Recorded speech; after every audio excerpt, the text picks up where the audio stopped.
like a steak. What's up, my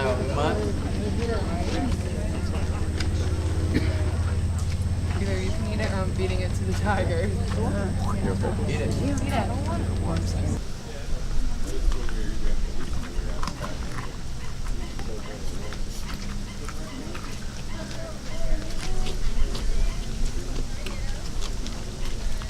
So in the 80s, I actually was training dogs and went to a facility to look at dogs.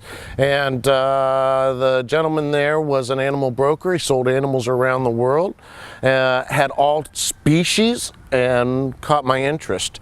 I always had dogs, so I never had cats, and he had a lot of big cats.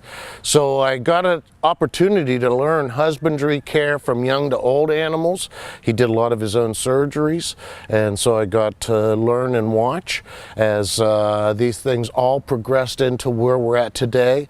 I saw a need for the Florida Panther Project, which actually came to me and asked me if I would work with them and talk about what the plight is with the Florida Panthers that we're having a problem with here in Florida.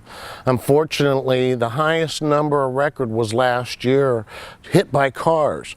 This year, numbers are well exceeding what was expected, unfortunately, due to massive construction. There's habitats that are being destroyed for all types of animals, and we tried to see what we could do about making a little bit of an impact on teaching folks about the environment and what we could do to help it. These things, of course, are all part of looking at the animals and striking an interest.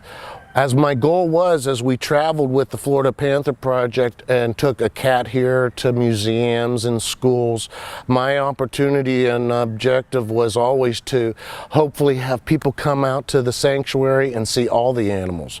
When we go to get animals at zoos and facilities that are closing or having problems with their animals, we're taking on a commitment that is a commitment we want to make sure that we can sustain the life of the animal. And as a caretaker, it takes a lot of responsibilities, but everybody working together, from the doctors, the caretakers that are cleaning in the mornings and in the afternoons, and the folks that are preparing their food in the evenings to take care of, is a team and a whole realm that makes us all work.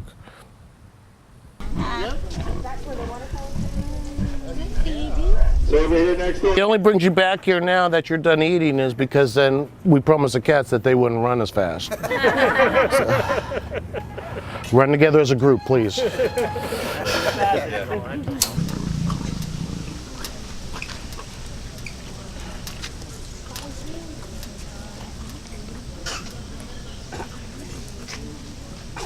So I've raised 3 kids, 2 girls and a boy. My son is here on the premises 24 hours a day even though he has a normal job like everybody else, more or less. He owns his own company and cares for it. But my oldest daughter has a job caring for 2 of my grandkids. And she actually was here and just recently retired from a job at a veterinary clinic that she was the office manager for the clinic and actually did procedures with the doctors as she learned a lot of the medical care here.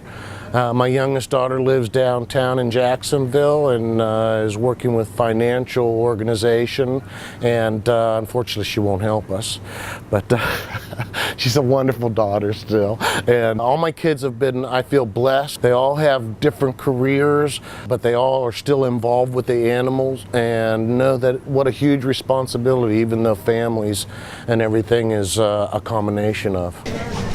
All right, folks, here we are to the end. I hope everyone's enjoyed your walk around all the animals. We appreciate you coming out. On the way out of the gates, please, on the right side, check out our master plan and see maybe how you can become involved. And of course, the gift shop on the way out benefits the animals just like you coming in. Please, folks, remember, we appreciate you making this a stop. Be safe out there, always in your travels, always be aware, and be kind. Thank you for making it a stop. Thank you.